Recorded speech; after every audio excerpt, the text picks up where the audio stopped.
ఎందుకు అలా ఉరుతున్నావు? నీకు నీ గర్ల్ ఫ్రెండ్ హ్యాండ్ ఇచ్చిందా? డోర్ ముసుకో.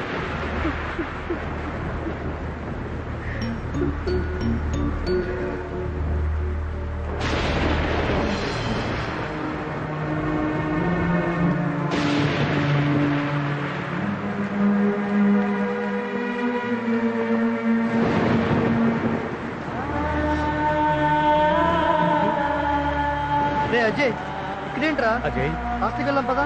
అజయ్ అజయ్ ఏంట్రా ఈ వాన్లో? లేరా లే వెళదాం. లే లే అదే రాలేదు శంకరరా, చాలా తప్పు చేశాను శంకరరా. ఏడవరా, బాగా ఏడు. ఏడిస్తేనన్నా నీ గుండెల్లో బాధ తగ్గిపోద్ది. ఏడు. లే శంకరరా, ఈ మనసుకి చాలా సార్లు చెప్పాను, నా మాట వెంటలే శంకరరా. అవన్నీ హాస్టల్కి వెళ్ళి మాట్లాడుతున్నావు లేరా?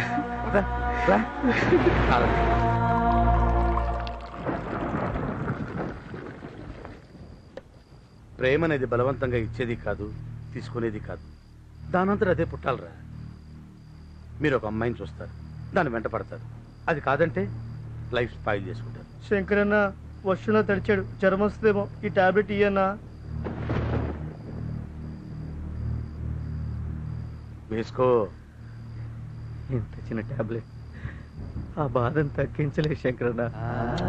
ఆ అమ్మాయి ఇంకోటి ప్రేమిస్తుందని తెలిసి కూడా ఇంకా అమ్మాయి గురించి ఎందుకు ఆలోచిస్తున్నావు? మర్చిపో. ఆమె వేరే వాడిని ప్రేమిస్తున్న సంగతి నాకు తెలుసు శంకరన్న. ఆ అమ్మాయి ఫోన్లో ప్రేమిస్తున్న వ్యక్తి వేరెవరో కాదన్నా, నన్నే.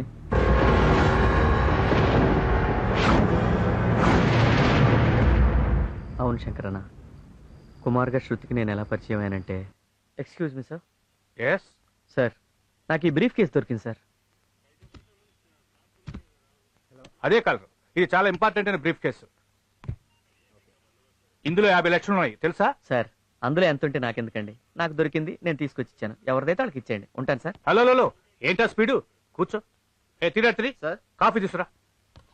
వీడేంటి లేనిపోయింది తిరుక్కుంటానేమో.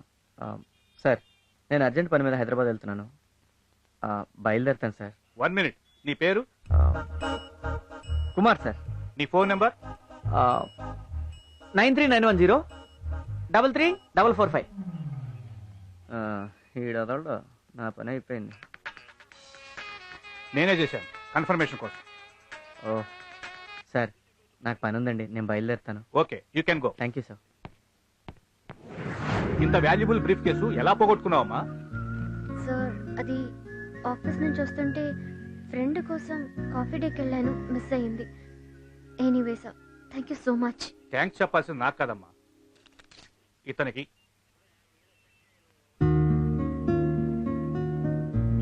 నువ్వు వెళ్ళి కూల్ డ్రింక్ చెప్పా. సరే. ఏం డబ్బులు లేవా? వెళ్ళరా. ఇది ఎక్కడ కొత్త నంబరు? హలో. హలో, కుమార్ గారా? అవునండి. మీకు ఎలా థ్యాంక్స్ చెప్పాలో తెలియటం లేదు. ఆ బ్రీఫ్ కేస్ కనుక దొరక్కపోతే మా డాడీ మాకు దక్కేవారు కాదు. Thank you so much. It's okay అండి. You are really great mister Kumar. అందరూ అదే అంటుంటారండి. You are such a nice person. ఉంటానండి.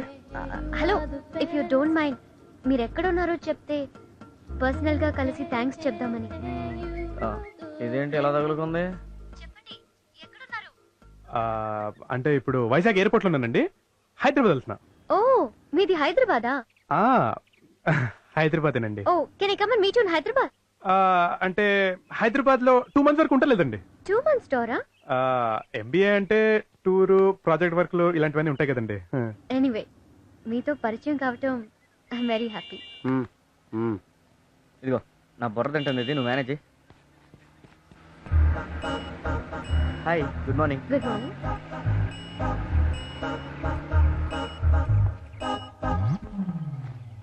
మీ వాయిస్ చాలా బాగుందండి. మీతో మాట్లాడుతుంటే అసలు టైం అయితే ఏంటి ఇంకా తింటుందా? చెప్పండి.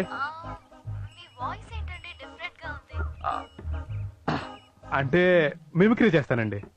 ఈ బేస్ వాయిస్ మీ ఒరిజినల్ వాయిసా? అవునండి. ఓహో, బాగుంది. ఇలాగే మాట్లాడండి. అలా కుమార్గా పరిచయం అయ్యాను.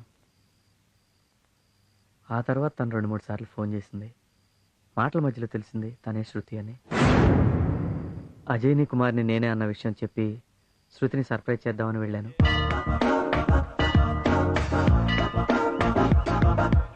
ఎస్, నేను కుమార్ని లవ్ చేస్తున్నాను. నువ్వు తొందరపడుతున్నావేమో, ఆలోచించుకో. అవునే, ముక్కు మొహం తెలియని వాడిని కనీసం ఎలా ఉంటాడో కూడా చూడకుండానే లవ్ చేయడం. లవ్ అనేది అరేంజ్మెంట్ కాదే, యాక్సిడెంట్. నిజమే అనుకో, కానీ ఈ విషయం మీ డాడీకి తెలిస్తే? తెలుసు. నా లవ్ విషయం ఫస్ట్ డాడీకే చెప్పాను. నా కూతురు ఏం చేసినా ఆలోచించి నిర్ణయం తీసుకుంటుందన్న నమ్మకం నాకుంది. ఆ కుమార్ మనకు చేసిన హెల్ప్ విలువ కట్టలేంది. అదే ఆ బ్రీఫ్ కేసు మరెవరికైనా దొరికి దాంట్లో ఉన్న 50 లక్షలు తీసుకొని ఫైల్స్ అవతల పడేసుంటే నీ డాడీ ప్రాణాలతో ఉండేవాడు కాదు. పొందిన సహాయాన్ని లైఫ్ లాంగ్ గుర్తుపెట్టుకోవడానికి అతన్ని లైఫ్ పార్ట్నర్గా చేసుకుంటానంటే కాదని ఎలా చెప్పగలనమ్మా? How can I say no? That's my dad. Okay, మీరున్న సిచ్యువేషన్లో ఎమోషన్లో ఇలా మాట్లాడడం కరెక్టే. బట్ అతని గురించి ఎంక్వైరీ చేసిన తర్వాత డెసిషన్ తీసుకుంటే బాగుంటుందేమో. కుమార్తో ఒకసారి మాట్లాడితే చాలు, అతను ఎలాంటి వాడో తెలిసిపోతుంది. ఈ రోజుల్లో అబ్బాయిలు ఎలా ఉన్నారో తెలిసిందే కదా. ఓ అమ్మాయి నుంచి రాంగ్ కాల్ వస్తే ఏదో ఒకటి మాట్లాడుతూ పరిచయం పెంచుకుంటారు. ఫస్ట్ కాఫీకి పిలుస్తారు, నెక్స్ట్ సినిమాకి, తర్వాత రూమ్కి. బట్ కుమార్ ఒక్క మాట కూడా లిమిట్ దాటి మాట్లాడలేదు. సచ్ డీసెంట్ గా. ఈ కాలం కుర్రోళ్ళు ఇంత డీసెంట్ గా బిహేవ్ చేస్తున్నారంటే డౌటే. నీ బ్యాక్గ్రౌండ్ అంతా తెలుసుకొని నీ ఆస్తి కొట్టేయడానికి ఓవర్ స్మార్ట్ గా బిహేవ్ చేస్తూ డ్రామా ఆడుతున్నాడేమో.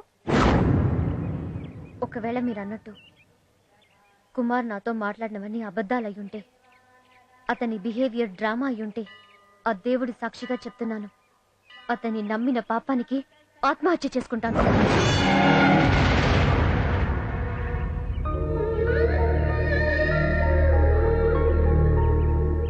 కుమార్ మీద అంత నమ్మకం పెట్టుకుంది శృతి. ఆ తర్వాత తను మ్యారేజ్ ప్రపోజల్ తెస్తే తను డిసప్పాయింట్ అవ్వకుండా ఉండడం కోసం పాజిటివ్గా మాట్లాడాను. ఒకరోజు వాళ్ళ ఇంటికి ఇన్వైట్ చేసింది. వాళ్ళ ఇంటికి ఇన్వైట్ చేస్తే మీ డాడీ వచ్చాక వస్తానని పోస్ట్పోన్ చేశాను. కుమార్గా ఎప్పటికీ నేను తనను కలవలేను. కలిస్తే కుమార్ అజయ్ ఒక్కడే అని తనకు తెలిసిపోతుంది. నిజం తెలిసిన మరుక్షణం తన ప్రాణాలతో ఉండదు. నేను కావాలని ఇలా యాక్ట్ చేశాను అనుకుంటుంది. అందుకే కుమార్గా దూరం అయ్యి అజయ్గా దగ్గర అవ్వాలనుకున్నాను. MBA ఎగ్జామ్స్ దగ్గరకు వస్తున్నాయని చెప్పి ప్రిపేర్ అవ్వాలని ఫోన్లో కుమార్గా మాట్లాడటం తగ్గించి అజయ్గా ఎక్కువసార్లు కలవడం మొదలుపెట్టాను. అడగగానే కాఫీ డేకి రావడం, నవ్వుతూ మాట్లాడడం, నా పాటను మెచ్చుకోవడం, నాకు గిఫ్ట్లు ఇవ్వడం, ఇవన్నీ చూసి శృతికి నా మీద ఇష్టం ఉందని, ఇదే మంచి టైం అని ఐ లవ్ యూ చెప్పాను. అజయ్ గా నువ్వు ఐ లవ్ యూ చెప్తే చీకొట్టింది, కుమార్ గా నీకే ఐ లవ్ యూ చెప్పింది. అంటే కళ్ళెదురుగా ఉన్న నువ్వు అక్కర్లేదు, కానీ మాటలు వినబడే నీ ప్రేమ మాత్రం కావాలి. ఏం ప్రేమలరా మీవి. శంకరన్న, అలా అనకు. శృతి లేకపోతే నేను బతకలేనన్నా, చచ్చిపోతానన్నా. ఏంటి, చదువు వదిలేసి ప్రేమలో పడి ఇప్పటికే ఒక తప్పు చేశావు. ఇప్పుడు చచ్చి ఇంకో తప్పు చేయాలనుకుంటున్నావా? చచ్చి ఏం సాధిస్తావురా? ఒరేయ్, నిన్ను నమ్ముకొని మీ అమ్మా నాన్న ఉన్నారు. పిల్లలు పెద్దవాళ్ళు అవుతుంటే తల్లిదండ్రులు ఏమని కోరుకుంటారు తెలుసా? నా కొడుకు ఎదుగుతున్నాడు, ఇంజనీరో డాక్టరో అయ్యి మమ్మల్ని ఉద్ధరిస్తాడని ఎదురు చూస్తుంటారా? చస్తాడంట, చస్తాడు. రే అజయ్, ప్రేమ అనేది అవసరమే గాని ఆక్సిజన్ కాదురా. అది లేకపోతే చచ్చిపోం. జరిగిందేదో జరిగిపోయింది. ఇంతకాలం ప్రేమ గీమ అంటూ బాధ్యతలు లేకుండా బలాదూరు తిరిగావు. ఇకనైనా బుద్ధిగా చదువు. లేదు ఆ అమ్మాయే కావాలనుకుంటే పోతావురా, పోతావు. అరే, లవ్వు గివ్వు పక్కన పెట్టి చక్కగా చదువుకోరా. నా మాట విను. శంకరన్న, ఐఏఎస్ గారి అబ్బాయి చెప్పండి, 20,000 కాలేజ్ ఫీజు డ్యూ ఉందని నోటీస్ బోర్డులో పెట్టారు. విన్నావుగా? ఆ ఫీజు ఏదో కట్టేసి ఇక మీద మాటలు మొబైల్స్ మూట కట్టి మూలం పడి. ఇక బుద్ధిగా ఉంటాను, ఆ అమ్మాయితో మాట్లాడినని నాకు మాట ఇవ్వు.